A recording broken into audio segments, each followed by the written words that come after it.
Hello, and here's to another virtual announcement at the beginning of the month June. With the social distancing guidelines now slightly relaxed, it's also good news for us runners. We can go back together and run in a group of 6. I don't know about you, I'm desperate for some human contact. I've been going out in the remote countryside of Hertfordshire, and I'm always delighted when I see somewhere another runner and you get a chance to chat for a few minutes. So this will be really nice.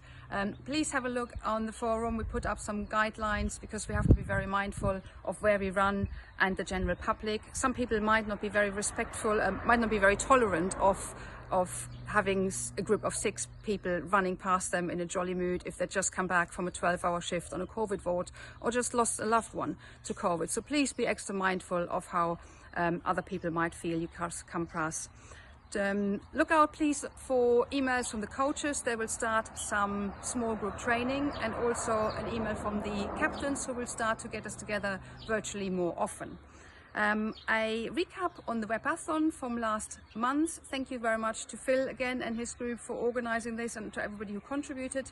We raised a total of £3,500, and because usually the Greenway Challenge would raise a little bit more money for the charity, the committee decided to add another £1,500 from our money for a total of £5,000 donation to the Garden House Hospice.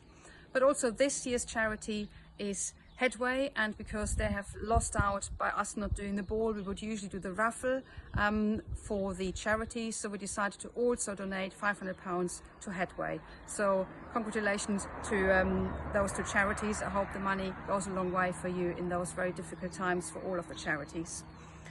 Thanks again to everybody in this lockdown who just keeps us going. Karen for the quiz and the strength and conditioning training, the coaches for their continued support over email and whatever they can do to give virtual advice, to the captains for organising the different relays we had and the different competitions, and everybody else in your groups for anything you do to keep us going and to entertain us and to keep our spirit up.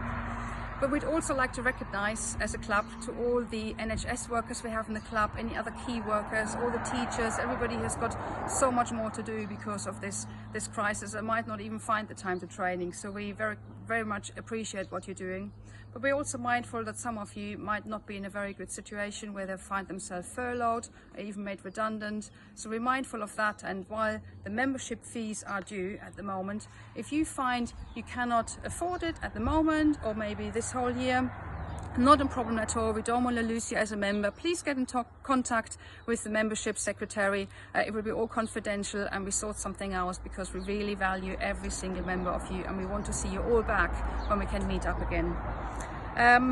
For the squirrel of the month, that will not stop. It's not going to be a squirrel because the squirrel is somewhere. It's going to be the monkey of the month until the lockdown is done.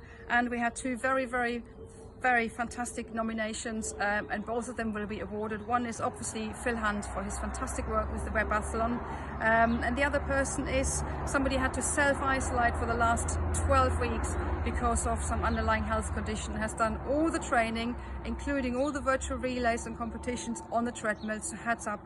And this one is also for Helen Giffin, so congratulations to all of you. And that's it for me. Really looking forward to seeing some of you a little bit more soon, and can't wait to see you all again. We miss you all dearly. Any questions, any issues, just send me an email, and see you all soon. Bye.